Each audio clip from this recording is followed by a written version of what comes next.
Welcome back to Hannity. So earlier today, an 18-year-old Somali refugee and Ohio State University student, Abdul Razak Ali Artan, is suspected of driving his car onto a sidewalk of the Columbus, Ohio campus, striking multiple pedestrians. The suspect then reportedly got out of the car, began stabbing people with a butcher knife. Police shot and killed Artan, and not before he injured several people. Authorities are suspecting that the attack was terrorism. Earlier this month, on the campaign trail, Donald Trump criticized America's refugee program. He promised to stop unvetted immigrants from entering the country. A big issue. Watch this. You've seen firsthand the problems caused with the refugee program, with large numbers of poorly vetted refugees pouring into your state without your knowledge, without your support, or without your approval. Nobody even knows where people are being placed. A Trump administration will not admit any refugees without the support of the local community where they're being placed. Joining us now with reaction, Fox News senior correspondent Geraldo Rivera and the author of the bestseller Defeating Jihad, Dr. Sebastian Gorka. Geraldo, I mean, this goes to the heart of what I've been saying. If you come from a country and a culture that's where men can tell women how to dress, and men can tell them whether they can drive or go to school or go to work, and gays and lesbians are killed, you know, values that are the antithesis of our values, you can't ascertain whether or not somebody is coming here to proselytize, indoctrinate, and advance a caliphate. There's no way to ascertain, is there?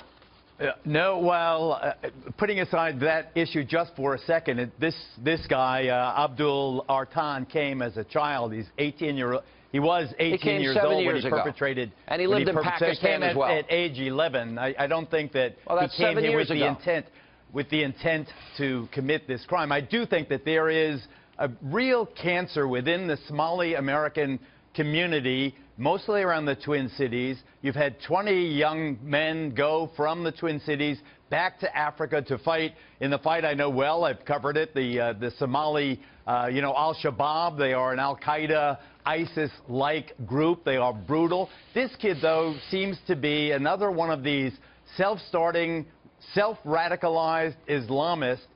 Checking out this kid, in August, he wrote a letter to the Lantern, the Ohio State, the Buckeye newspaper, where he said he's a Muslim and he's worried about praying in public because of the attitude toward Muslims that the media is portraying. So he must have, or he apparently self-radicalized.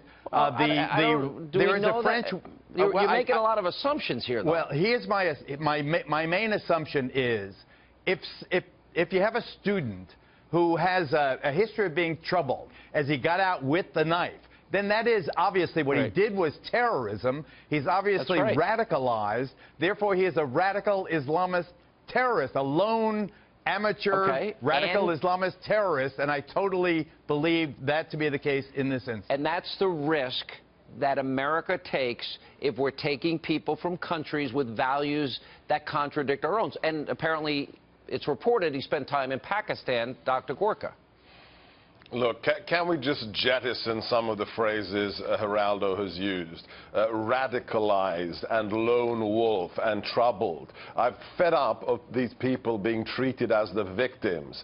Already we have local reporters saying they have no idea what the motivation is. This is exactly the same as the 2013 attack on Fusilier Lee Rigby in London, a man who was run down by two jihadis, and then they tried to decapitate him on the streets of England. Nobody should be surprised at this. The Obama administration has allowed 50,000 Somali refugees into the country in the last 8 years. You cannot effectively vet people from places like Somalia or active war zones. This is something that we will see happen again and again and again if we use phrases like lone wolf and radicalized. This is clearly an individual who, from preliminary reports, chose this lifestyle and to kill his fellow Americans, and this will not be the last attack on U.S. soil, Sean. All right, and Geraldo, we've got to have you back tomorrow. I take such issue with your comments about Fidel Castro a murdering we've just thug begun. dictator. I will have you back Mitt tomorrow. Romney for Secretary of State and David Petraeus if you don't get Mitt. That's what they show. And let's debate it tomorrow. All right, we'll debate both tomorrow. And our thoughts and prayers with the people at Ohio State tonight.